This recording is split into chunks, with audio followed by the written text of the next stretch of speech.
যে কথাগুলো বলছি বাড়ি যাবেন আল্লাহর কোরআন সূরা তাওবা পারা নাম্বার 11 একেবারে তাওবা শেষের দিকে পারা নাম্বার 11 পৃষ্ঠা নাম্বার 3 একেবারে শেষের দিকে এই আয়াতের তাফসীর গুলো আমি আপনাদের সামনে উপস্থাপন করি।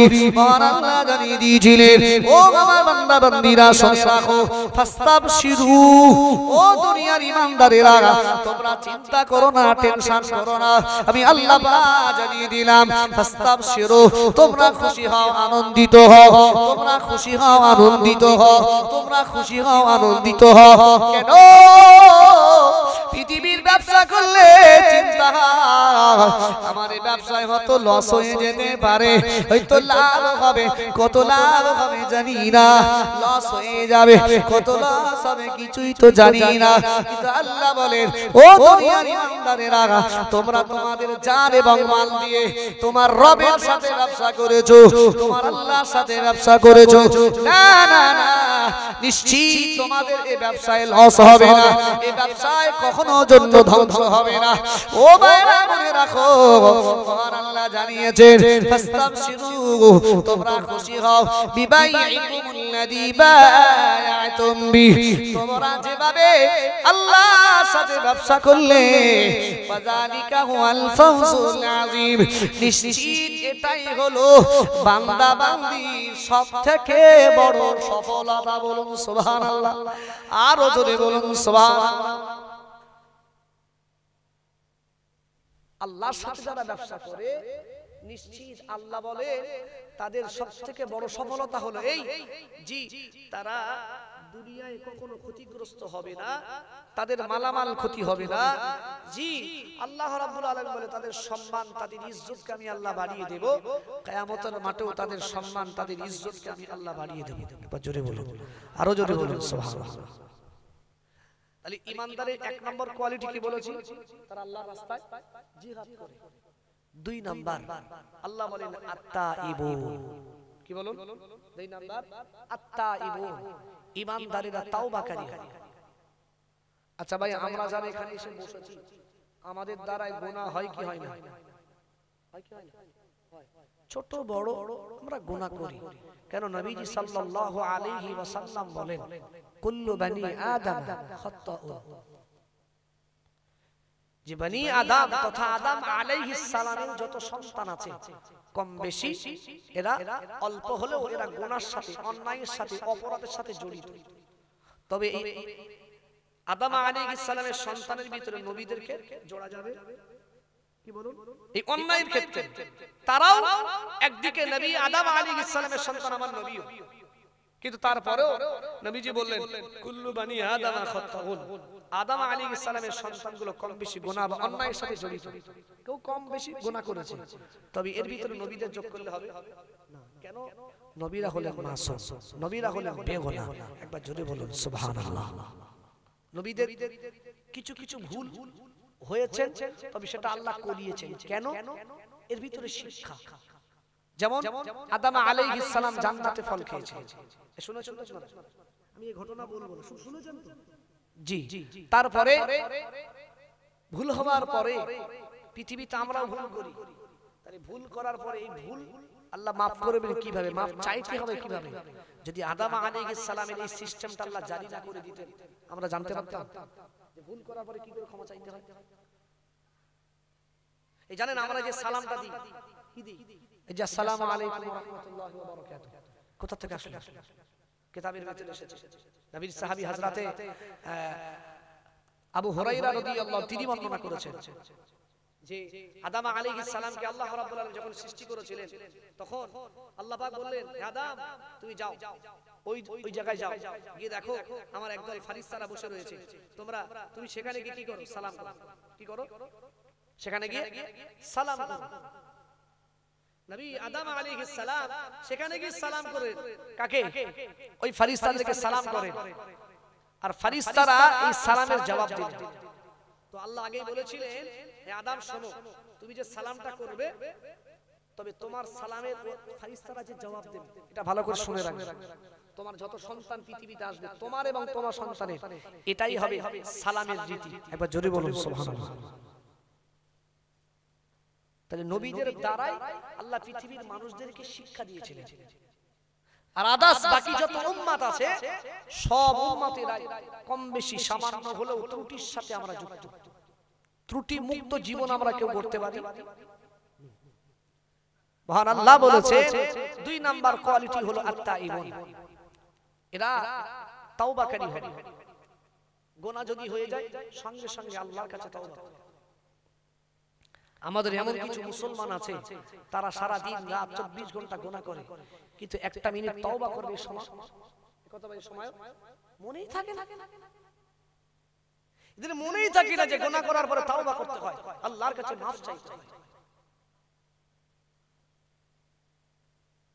পৃথিবীতে সন্তান যদি অন্যায় করে অপরাধ করে, আচ্ছা বলেন মায়ের কাছে যদি মা মা বলে বারবার ডাকি, মা ভুল হয়ে গেছে, মা আব্বা ভুল হয়ে গেছে, আচ্ছা মাকে মা বলে ডাকি, আব্বাকে আব্বা বলে ডাকি, আচ্ছা সেই মা কি মা বলে ডাকার পরে আবার মারতে পারে না? কাছে ডাকায় বাবা যা ভুল করি যা আর কখনো করবি না, তুই আমার সোনা, তুই আমার ছেলে, এরকম বলে না? বলে না।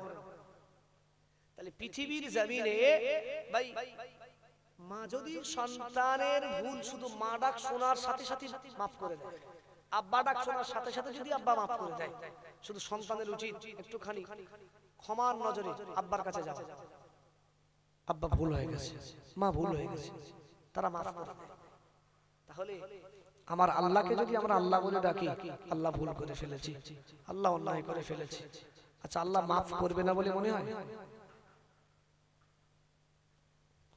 আল্লাহ নবী সাহাবী হযরত হাসান রাদিয়াল্লাহু আনহু জানিয়ে দিয়েছিলেন আল্লাহ পাক নিজের রহমতকে আল্লাহ পাক 100 ভাগে ভাগ করেছে।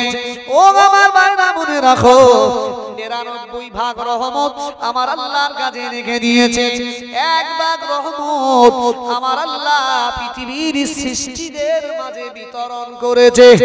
ও ভাইরা বলুন এই 1 ভাগ রহমত পেয়ে পৃথিবীর বাপ তার সন্তানকে ভালোবাসে, সন্তান তার মাকে ভালোবাসে, মনে রাখো বিবি তার স্বামীকে ভালোবাসে, স্বামী তার বিবিকে ভালোবাসে। পৃথিবী জমিনে সবাই সবার মায়ায় জড়িত হয়ে রয়েছে, শুধু 1 ভাগ ভালোবাসা আল্লাহ তার রহমতকে 100 ভাগে ভাগ করেছে, তার ভিতর থেকে 1 ভাগ পৃথিবীর সৃষ্টিকে আল্লাহ দিয়েছেন। এই 1 ভাগ ভালোবাসায় মাথা খারাপ। কিছু যুবক ছেলে আছে, মেয়ে আছে, আব্বা মারও চেনে, ওই 1 ভাগ রহমতের পেয়ে এত ভালোবাসা এরা বাসে, এরা আব্বা মারও চেনে। ভুল বলছি না ঠিক বলছি? আব্বা মার আত্মসম্মান মর্যাদার দিকে ওরা তাকায়, আমার এরই দরকার, নালে দিলুম গলায় ধরে খালুম মিষ্টি, এরা ভয় না হয় না?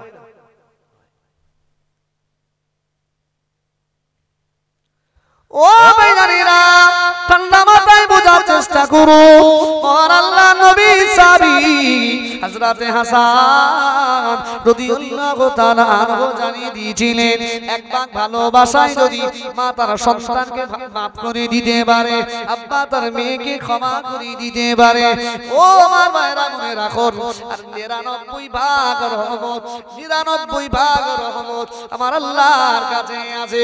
পৃথিবীর কোন মানুষ অন্যায় করার পরে, অপরাধ করার পরে যদি মহান আল্লাহর কাছে ক্ষমা চায়, মহান আল্লাহর কাছে ভিক্ষা চায়, ও আমার ভাইরা মনে রাখো মহান আল্লাহ জানিয়েছেন ওয়াল্লাযী ইয়াকবালু তাওবাতান ইবাদি, আমার আল্লাহ জানিয়ে দিলেন ও দুনিয়ার মানুষ শুনে রাখো, আমি আল্লাহ জানিয়ে দিলাম পৃথিবীর কোন মানুষ যদি আমি আল্লাহ আমার কাছে তাওবা করে, পৃথিবীর কোন মানুষ যদি ক্ষমা চায়, আমি আল্লাহ বলছি ইয়াকবালু তাওবা, আমি আল্লাহ আমার বান্দা বান্দির তাওবাকে কবুল করে থাকি। শুধু তাই নয় ওয়ায়াফু আনিস সাইয়্যাত, আমি আল্লাহ তার জীবনের গুনাহগুলোকে maaf করে দিই। আরো জোরে বলুন সুবহানাল্লাহ। আল্লাহ বলে শুধু বান্দা যখন চাইবে, বান্দি শুধু চাক একবার, ওহুয়াল্লাযী ইয়াকবালু তাওবাতান ইবাদি, আমি আমার বান্দা বান্দির তাওবাকে কবুল করে থাকি, ওয়া ইয়াফু আনিস সাইয়্যাত, আর তাদের জীবনের গুনাহগুলোকে এই তাওবার ওসিলায় সব maaf করে দিই। জোরে বলুন, আরো জোরে বলুন সুবহানাল্লাহ। এই প্রসঙ্গে নবীজি বলেছেন আত-তাইবু মিনাজ যাম, যখন কোন গুনাহগার উম্মতি বা গুনাহগার কোন মানুষ আল্লাহর কাছে তাওবা করে, এই তাওবা করার সাথে আল্লাহ পাক তাকে এমন বেগুনাহ এমন মাসুম করে দেয়, কামাল্লা জাম্বালাহু, জি তাওবা করার পরে আল্লাহ তাকে এমন ভাবে ক্ষমা করে দেয়, এমন ভাবে maaf করে দেয়, কামাল্লা জাম্বালাহু, নবী বলেন সে যেন জীবনে কোনো গুনাহ করেনি, এমন মাসুম আল্লাহ তাকে বানিয়ে দেয়। জোরে বলুন, আরো জোরে বলুন সুবহানাল্লাহ। মনে রাখবেন কিতাবের ভিতরে এসেছে, এই আয়াতের তাফসীরের ভিতরে এসেছে, নবীজি বলেছেন তিনটে কাজ করতে তোমরা কখনো দেরি করবে না। কয়টা কাজ? তিনটে কাজ। আপনাদেরকে অসুবিধা হচ্ছে আলোচনা শুনতে? অসুবিধা হচ্ছে? তিনটে কাজ নবীজি বলেছেন তোমরা কখনো দেরি করবে না, তোমরা সেই কাজগুলো তাড়াতাড়ি করে করবে।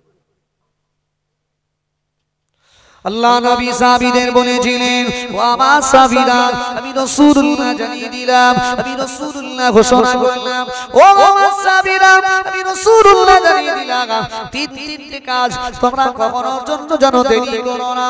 আল্লাহ নবী সাহাবীরা জিজ্ঞাসা করেছিলেন, ইয়া রাসূলুল্লাহ হাবিবাল্লাহ, ইয়া রাসূলুল্লাহ হাবিবাল্লাহ, হুজুর কোন তিনটে কাজ আমরা তাড়াতাড়ি করব? আল্লাহ নবী জানিয়ে দিয়েছিলেন, ও আমার সাহাবীরা মনে রাখো, এক নম্বরে আমি রাসূলুল্লাহ বলছি, যখন নামাজের সময় হয়ে যাবে, নামাজের ওয়াক্ত এসে যাবে, আমি রাসূলুল্লাহ বলছি তোমরা অলসতায় অবহেলায় টাইমগুলো যেন তোমরা অলসতায় অবহেলায় পার করে দিও না, ওয়াক্তের শেষের দিকে তোমরা নামাজ আদায় করো না। ও আমার সাহাবীরা, আমি রাসূলুল্লাহ জানিয়ে দিলাম, ওয়াক্তের প্রথম টাইমে তোমরা নামাজ আদায় করে নেবে, কারণ আমি রাসূলুল্লাহ জানিয়ে দিলাম, আফদালুল আমালি ইনদাল্লাহিস সালাতু ফি আউয়ালি ওয়াক্তিহা। ও আমার ভাইরা মনে রাখো, মহান আল্লাহ নবী জানিয়ে দিয়েছিলেন, কোন নামাজ ওয়াক্তের প্রথম টাইমে আদায় করলে আমার আল্লাহ অত্যন্ত খুশি হয়ে যায়, আমার আল্লাহ অত্যন্ত রাজি হয়ে যায়। ও আমার ভাইরা মনে রাখো, মহান আল্লাহ নবী জানিয়ে দিয়েছিলেন, অলসতায় অবহেলায় সময় তোমরা পার করবে না, নামাজের সময় যখন হবে তোমরা প্রথম টাইমে সালাতটাকে আদায় করে নেবে। ওয়াক্তের প্রথম টাইমে তোমরা নামাজ আদায় করে নেবে। ভাই মসজিদে যখন আজান হয়, আজানটা কি একেবারে আখির মানে সময় হয় না আউয়াল টাইমে হয়? আউয়াল টাইমেই হয়। ওয়াক্ত আসার খুব বেশি বেশি হলে 20 মিনিট আধ ঘন্টা পরেই আজান শুরু হয়। কিছু মানুষ আছে আজান শোনার পরে কোনো কাজ নেই, বাজারে বসে রয়েছে, দোকানে বসে রয়েছে, আড্ডা দিচ্ছে, গল্প করছে, কিলাম খেলাচ্ছে, কিন্তু সে নামাজ পড়ছে, সে নামাজ পড়ছে।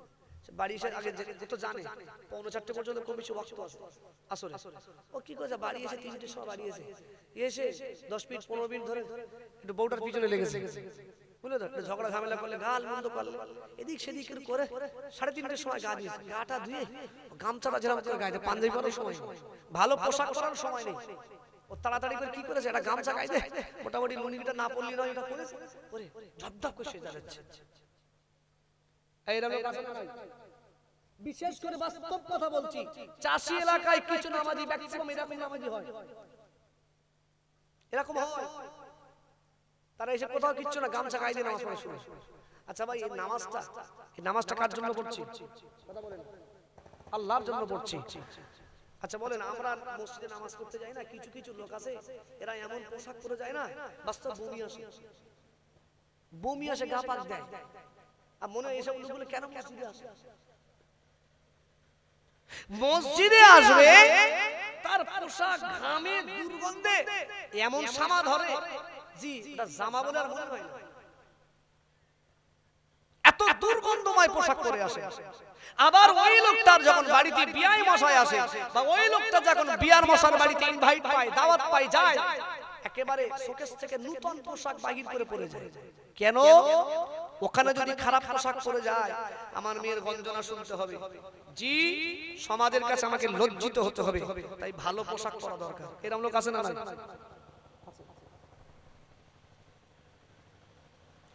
ও ভাইরা, ঠান্ডা মাথায় বোঝার চেষ্টা চিন্তা করো, আজ থেকে 2 দিন 3 দিন আগে রজব মাসের 27 তারিখ যে রাতের বেলা আল্লাহ নবীর মিরাজ হয়েছিল, আল্লাহ নবীর মিরাজ হয়েছিল। ও ভাইরা মনে রাখো, আল্লাহ নবী আল্লাহর সাক্ষাতে গিয়েছিলেন, আল্লাহর মেহমান হয়ে গিয়েছিলেন। আল্লাহ বলেছিলেন, আয় আমার হাবিব, আয় আমার দোস্ত, শুনে রাখো, আমি আল্লাহ বলছি, আমার সাথে তোমার সাক্ষাৎ ঘটে যাবার কারণে ও আমার হাবিব তোমার কেমন লাগছে একটুখানি বলো। আল্লাহ নবী বলেছিলেন, ও রব্বুল আলামিন আল্লাহ, আপনি যে আমাকে আপনার মেহমান করে ডেকেছেন, আমি নবী অত্যন্ত খুশি, আমি নবী অত্যন্ত রাজি।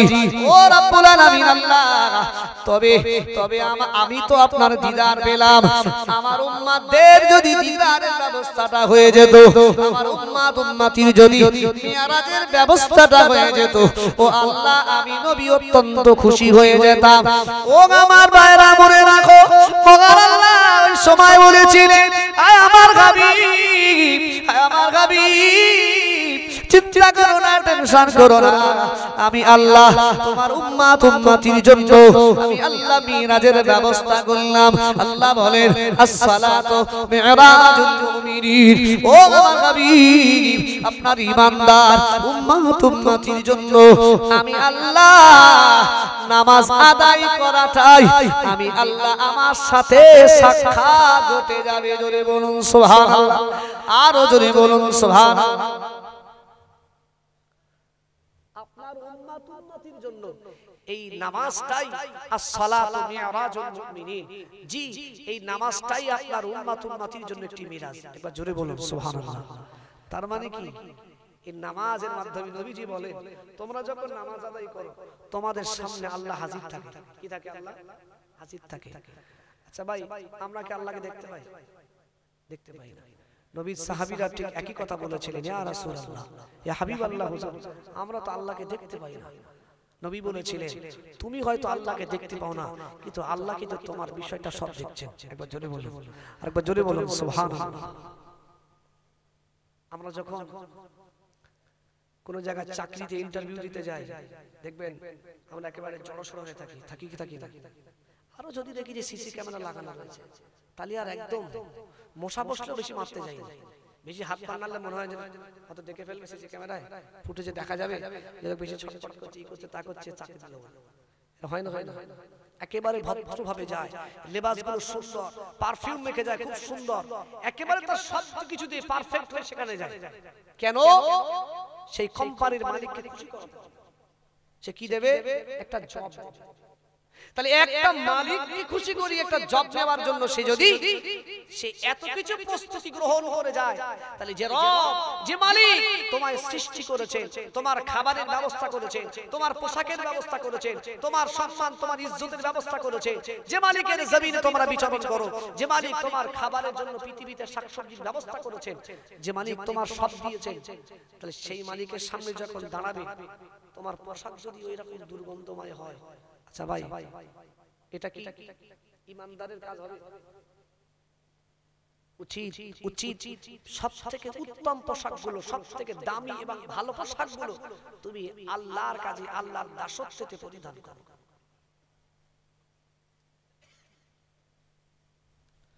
ও ভাইরা, নবী আমার জানিয়ে দিয়েছিলেন, ও আমার সাহাবীরা মনে রাখো, আমি রাসূলুল্লাহ জানিয়ে দিলাম, 3টে কাজ কখনো জন্য তোমরা দেরি করবে না।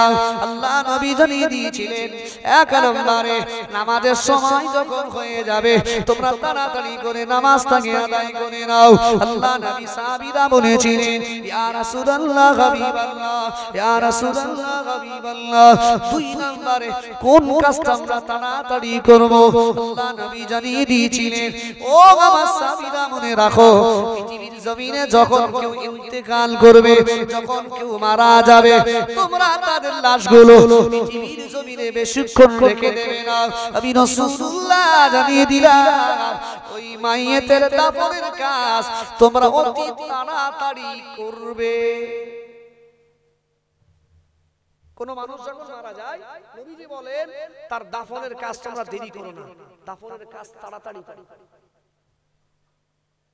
আল্লাহ নবী বললেন, ও আমার সাহাবীরা মনে রাখো, তৃতীয় নম্বরে আমি রাসূলুল্লাহ জানিয়ে দিলাম, তোমাদের দ্বারাই যখন কোনো গুনাহ হয়ে যাবে, তোমাদের দ্বারাই যখন কোনো অপরাধ হয়ে যাবে, ও আমার সাহাবীরা আমি রাসূলুল্লাহ জানিয়ে দিলাম, তৃতীয় নম্বরে তোমাদের দ্বারাই যখন কোনো অপরাধ হয়ে যাবে, তোমাদের দ্বারাই যখন কোনো অন্যায় হয়ে যাবে, না না না আমার সাহাবীরা তোমরা তাওবা করতে দেরি করবে না, তাওবা করতে গড়িমসি করবে না। আমি রাসূলুল্লাহ জানিয়ে দিলাম, তোমরা অতি তাড়াতাড়ি তাওবা করে নেবে। তাহলে গুনাহ করলে তওবা করতে দেরি করা, কি বলুন, তওবা করতে দেরি করা যাবে না। কিন্তু আমরা গুনাহ করি, তওবা কবে করি? বছরে একবার এরকম জলসা হয়, হুজুর দোয়া করার আগে তওবা করা হয়, তো তখন তওবা করি। এ ভুল বলছি না, ঠিক বলছি? কিন্তু নবীজি প্রতিদিন ঘুমানোর আগে তিনি 100 বার করে তাওবা করতেন। 100 বার, আমাদের একবারও হয় না। আচ্ছা, নবীজি কিন্তু গুনাহ ছিল, তারপরে তার তওবা করা কিসের প্রয়োজন? তারপরেও তিনি রবের ভয়ে আল্লাহর ভয়ে তিনি তারপরেও 100 বার করে তাওবা করতেন। একবার জোরে বলুন সুবহানাল্লাহ, একবার দরুদ শরীফ আল্লাহুম্মা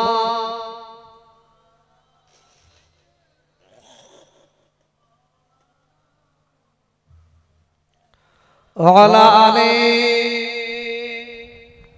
মুখে লাগতেছে আল্লাহুম্মা সাল্লি আলা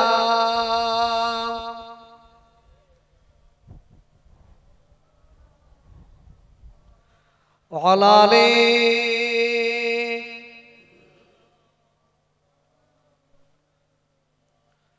আল্লাহুম্মা সাল্লি আলা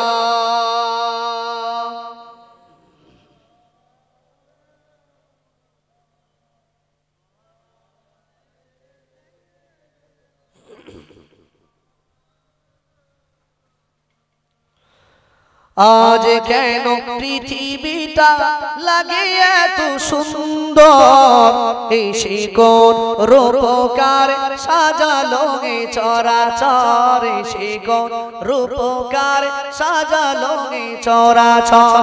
আজ কেন পৃথিবীটা লাগে এত সুন্দর, এসে কোন রূপকার সাজালো এ চরাচর, এসে কোন রূপকার সাজালো এ চরাচর।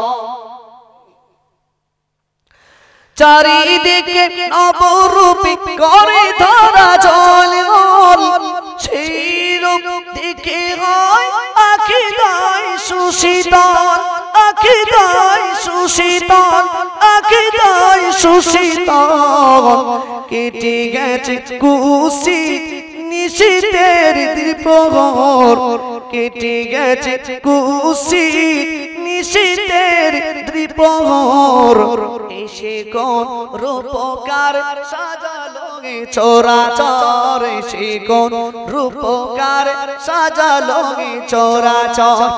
আজ কেন পৃথিবীটা লাগে এত সুন্দর, এসে কোন রূপকার সাজালো এ চরাচর। আল্লাহুম্মা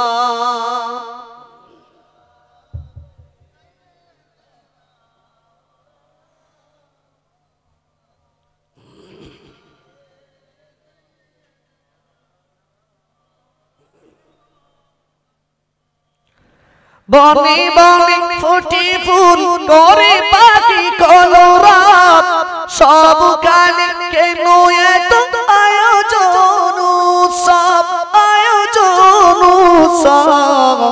গুঞ্জনে মুখরিত গোটা মরু প্রান্তর, গুঞ্জনে মুখরিত গোটা মরু প্রান্তর, এসে কোন রূপকার সাজালো এ চরাচর, এসে কোন রূপকার সাজালো এ চরাচর। আজ কেন পৃথিবীটা লাগে এত সুন্দর, এসে কোন রূপকার সাজালো এ চরাচর। আল্লাহুম্মা